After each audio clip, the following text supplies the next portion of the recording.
I've been following what's been happening at Wilfrid Laurier, which I find surreally remarkable.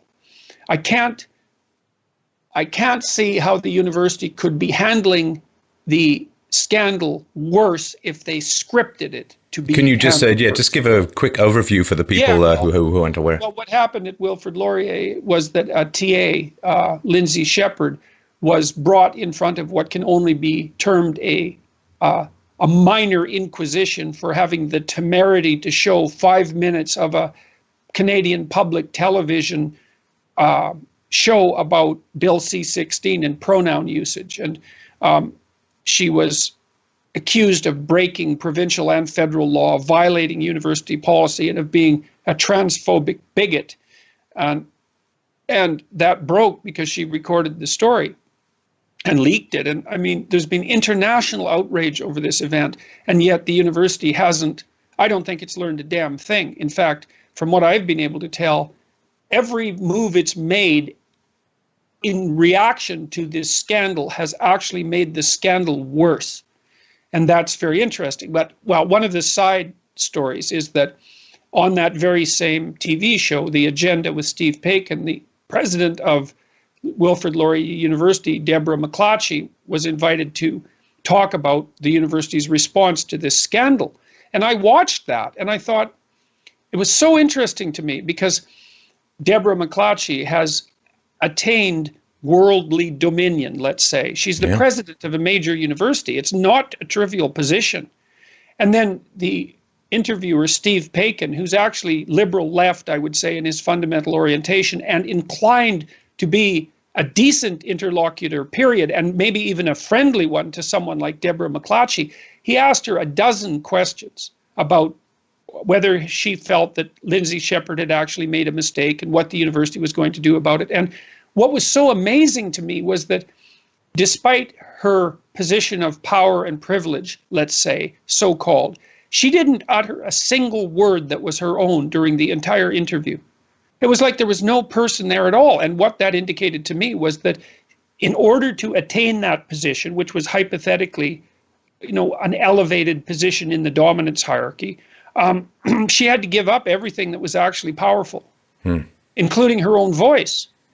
So, and that's a great object lesson. It's like, you want power, let's say, and you're willing to make a bargain with the devil to get it. And what you think is that when you get that power, you'll still be the same person that you were when you started seeking it. And the problem with that is you're not going to be the same person even a little bit. There'll be nothing left of you. And you'll be a puppet of the position rather than being the master of the position. Well, you think it's feeding you, but it's eating you. And this is one of the great and terrible consequences to me. This is why censorship tends to escalate. Because if you let a little bit of censorship in, then people's muscles for dealing with oppositional ideas become weaker, which means that they become more hostile to the oppositional ideas that reveal their weakness and must keep everything at bay. And I don't know where we all know where this ends up in the long run, which then ends up in concentration camps and mass slaughter, which is then all ideas become markers of ultimate evil, of anti-persons, of that whom you can dehumanize and end up slaughtering, as we've seen, of course, in communism and fascism around the world throughout history. And that is a strong statement to make, but it seems to me that we have come to such a hysterical level in terms of censorship that people don't seem to have any welcome for robust debate, for opposing ideas. And that means, of course, that we have vanity because everybody thinks they have the final answer and therefore they can just squelch all contrary opinions. That is a demonic kind of vanity. It's interesting, though, like would say I'm more optimistic at the end of this year than I was at the end of last year. And the reason for that is that what I've seen happening, like I think the state of free expression on university campuses is, to call it appalling, is to barely scratch the surface. And I think that the forces that are corrupting the university are in fact spreading out into broader society. I think in corporations, they're doing that through human resources. And I think the university is directly to blame for this because it's produced let's say, investigative tools like the implicit association test, which has been misused beyond comprehension one of the things that's interesting about that implicit association test is that one of the people who designed it, Brian Nosek, has really started to turn against it. So there's a fractionation occurring within the little coterie of people who produce that appalling. I mean, the test itself is quite interesting as a measurement device, but when it becomes a political weapon, it's the thing behind all of this unconscious bias, right? And by the way, there was a new review article published by Nosek himself, who was one of the founders of the IATU, that indicated quite clearly that attempts to redress unconscious bias by staff training have zero effect, right? But okay, so there's lots of corruption in the academy, and that's distributing itself out into broader society. But one of the things that's happening is that platforms like YouTube, particularly YouTube, but also the other social media platforms, are flipping that upside down. So as the universities become more corrupt and more rigid, and as the old media sources become more ideologically driven and less competent, people are abandoning them in extraordinary rates. And then you see what's happening instead is that on YouTube, you get people like Joe Rogan, well, and yourself. But Rogan's a really good example of 3-hour lengthy detailed podcasts that are so popular that it's beyond comprehension. So much for you don't need the reporter, you don't need the soundbite. It's like we're getting rid of the priesthood in some sense. Again, yeah, you can talk directly to the public with no intermediation. And I think we're just starting to see how powerful a force that's going to be. Oh, I think it was about 10 years ago I did a show which was that the internet is the new Gutenberg. It is that which allows you to bring the text directly to the audience. It doesn't mean you don't need a priesthood, because you need experts, but it is, you're right. I mean, as far as the opportunities for breaking down oligarchical hierarchies, we've never had this kind of opportunity. And I really truly believe that universities as they're currently instituted are done. They simply will not survive this transition. Philosophy in particular, where did it start? I mean, if you don't really count the pre-Socratics, it started with Socrates. And what did Socrates do? He wandered around the marketplace and talked with people about philosophy and said, if you buy me lunch, that would be great. And what is the donation model other than a return to the origins of philosophy, people bringing their wisdom to the marketplace of ideas and saying, hey, buy me lunch if you like it. Right. Well, yeah, and you can really have your cake and eat it too on YouTube, because, I mean, I decided last year in April, thereabouts, before any of this scandal broke around me, that I was going to experiment with Patreon, which I thought was because I've been interested in the monetization of creative production for a long time from a research perspective. And, my sense has always been to investigate things personally to find out how they work, so that can feed what I'm doing from a research perspective, say. So I set up this Patreon account, and I also decided not to monetize my YouTube videos because I didn't think that the advertising was appropriate given the content. It was something like that. And so I thought, well, I'll try Patreon instead, because then I can see if it works, and if I generate any income, I can increase the quality of my offerings. And that's been unbelievably useful, because I'm in this very weird situation where I give away everything I produce. I mean, I've got some commercial programs, which are a different issue, but I give away everything I produce intellectually, and it's produced far more consequences, including financial consequences, than could have possibly been imagined. And so, well, and I do look at how quickly the new media, let's say, especially YouTube, has eviscerated the old media.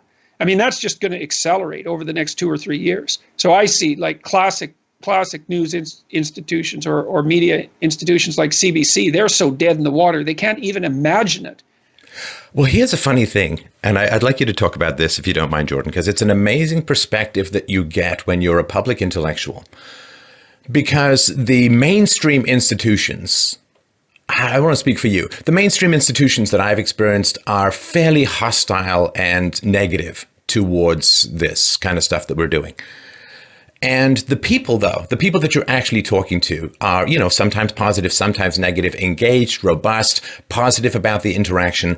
I think you have to kind of be at this fulcrum. You have to be at this apex to see the difference between elite institutions and the people as a whole. Because if you're kind of in between these two worlds and you're being attacked by the mainstream media and you're, in a sense, being beloved by the people you're talking to, I don't think that there's a view that shows the culture wars and the cultural gap between the elites and the people more so than doing what we're doing.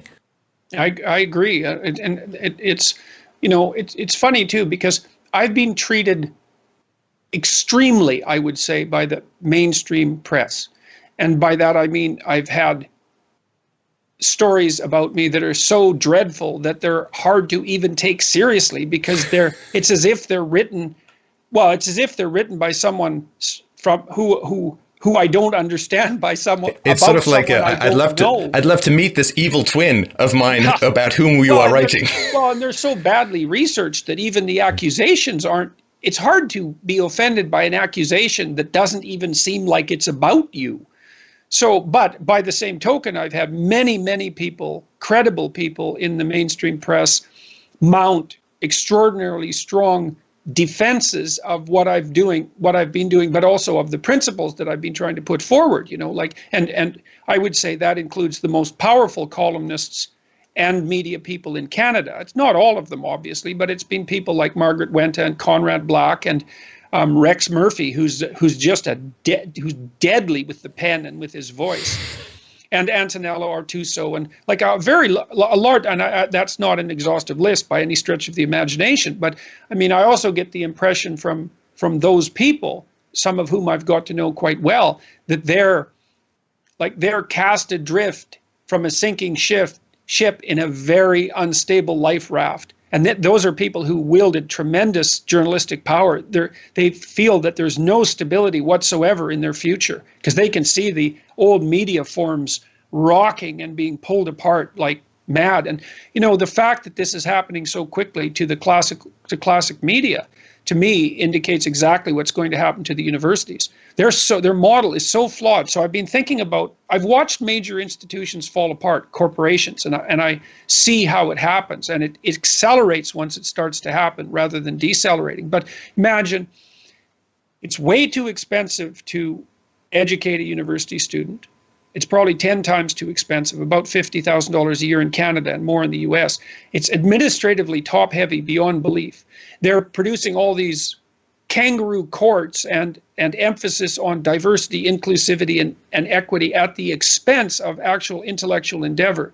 The ethics committees are impeding high-quality scientific research. Students are being laden with debt loads that are absolutely unsustainable. The faculty is being stripped of their power and replaced by adjuncts. The accreditation process is becoming completely untrustworthy because of de-emphasis on qualitative distinctions. It's like there's and the universities itself, especially in the humanities, which is the heart of the universities, have become ideologically possessed to such a degree that they no longer even offer what it was that you were supposed to be paying for to begin with.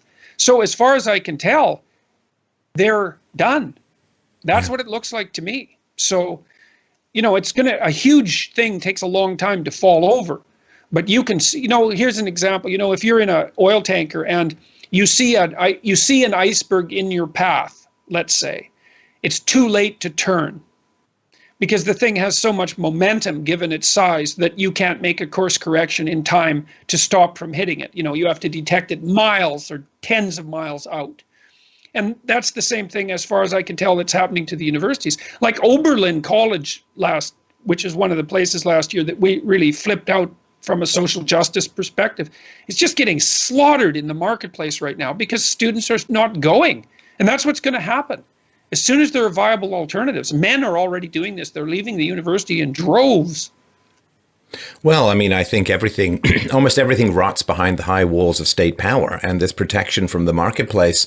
The rawest and most productive intellectual exercises, I think, are happening on the edge of the marketplace of ideas. And that's YouTube. That's where people do podcasting and so on, where there is not that filter. There is not that self-censorship. There is not that necessarily concern with long-term career, but there is a dedication to the truth and the audience. And